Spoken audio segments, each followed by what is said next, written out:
இன்னைக்கு நம்ம பார்க்க போறது ஒரு டிஃபன் ரெசிபி. கோதுமை மாவு தோசை. இட்லி தோசைக்கு மாவு இல்லாத நேரத்துல இது போல கோதுமை மாவு வச்சு ரொம்ப டேஸ்டாவும் நல்ல மொறுமொறுப்பாவும் செய்திடலாம். இதுல இந்த வழுவழுப்பு தன்மை இருக்கிறதுனால குழந்தைங்க விரும்பி சாப்பிட மாட்டாங்க. வீடியோவுல சொல்றது போல செய்தீங்க அப்படின்னா கொஞ்சம் கூட வழுவழுப்பு இல்லாம நல்லா மொறுமொறுன்னு வரும். வீடியோவுக்கு போறதுக்கு முன்னாடி நம்ம சேனல்ல போடுற வீடியோஸ்க்குலாம் லைக் பண்ணாமே நிறைய பேர் பார்த்துட்டு இருக்கீங்க. லைக் பண்ணி சப்ஸ்கிரைப் பண்ணி நம்ம சேனலுக்கு சப்போர்ட் பண்ணுங்க. வாங்க இது எப்படி பண்றதுன்னு பார்க்கலாம்.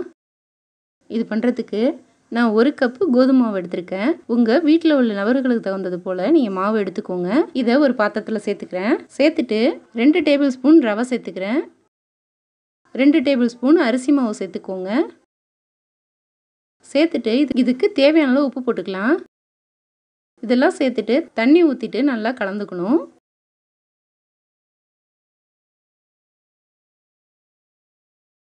கொஞ்சம் கூட கட்டிப்படாமல் நல்லா கலந்து விட்டுட்டே இருக்கலாம். நம்ம கலந்து எடுக்கிற மாவு ரவா தோசை செய்கிறது போல் கொஞ்சம் தண்ணியாக இருக்கிற மாதிரி நல்லா கரைச்சி விட்டுக்கணும். ஒரு 5 நிமிஷம் கரைச்சி விட்டாலே போதும். கரண்டியோ இல்லை விஸ்கோ வச்சுட்டு நல்லா கலந்து விட்டுக்கோங்க.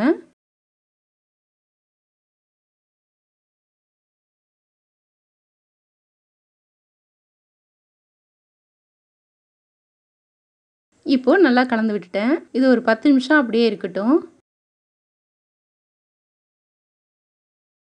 இப்போ 10 நிமிஷம் கழிச்சு சின்ன உரல்ல 1/2 டீஸ்பூன் சீரகம் சேர்த்துட்டு 1-2 உடைச்சிட்டு இந்த மாவு கூட சேர்த்துக்கலாம். இது நல்லா வாசனையாக இருக்கும்.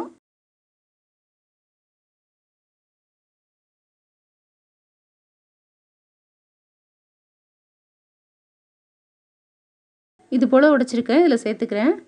சேர்த்துட்டு திரும்பவும் ஒரு முறை நல்லா கலந்து விட்டுறணும்.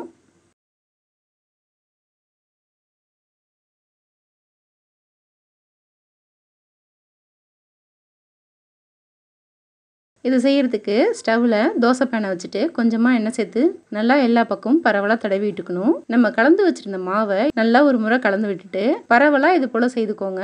மாவு தோசைக்கு கரண்டி வச்சுட்டு தேய்ச்சி விடுறது போல் செய்யக்கூடாது. நல்லா இது போல் பரவலாக ஊற்றிக்கோங்க. நம்ம கரண்டி வச்சுட்டு தேய்ச்சி விடும்போது உருண்டை உருண்டையாக ஆகிடும். அதனால் இது போல் பரவலாக சேர்க்கும் போது நல்லா மெல்லிஸாக இருக்கும்.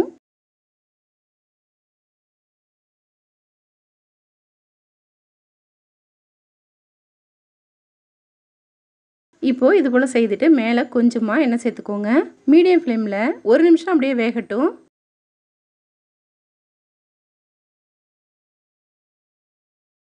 இப்போது ஒரு பக்கம் நல்லா வெந்துருச்சு. இதை திருப்பி விட்டுக்கலாம். கொஞ்சம் கூட ஒட்டாமல் அழகாக வருது. 2வது பக்கமும் நல்லா வெந்துருச்சு. இதை எடுத்துடலாம். இது போலவே இன்னொரு தோசையும் ஊற்றுறேன்.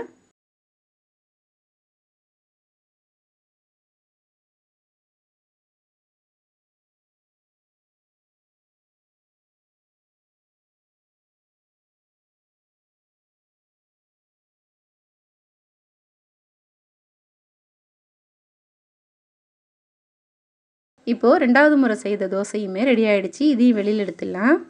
மீதி இருக்கிற மாவுலையும் இது போலவே தோசை செய்துக்க போகிறேன். பாருங்கள் தோசையெல்லாம் எவ்வளோ சூப்பராக இருக்குன்னு. நான் கலந்து வச்ச மாவில் 8 தோசை போல் வந்தது. நல்லா சூடாக சாப்பிடும்போது முறுமுறுன்னு இருக்குது. முறுமுறுன்னு தோசை செய்தால் குழந்தைங்களுக்கு ரொம்ப பிடிக்கும். இது கூட கார சட்னி செய்திருக்கேன். தேங்காய் சட்னி, சாம்பார் எது தொட்டு சாப்பிடவும் ரொம்ப நல்லாயிருக்கும். இது போல் கோதுமை தோசை செய்து கொடுக்கும்போது வீட்டில் உள்ள எல்லோருமே விரும்பி சாப்பிடுவாங்க. இன்னும் வேணும்னு கேட்டு வாங்கி சாப்பிடுவாங்க. நீங்களும் இது போல் ஒரு முறை ட்ரை பண்ணி பாருங்கள். இந்த வீடியோ பிடிச்சிருந்தா லைக் பண்ணுங்கள், ஷேர் பண்ணுங்கள். நம்ம சேனலுக்கு புதுசாக இருந்தால் சப்ஸ்கிரைப் பண்ணுங்கள். Thank you.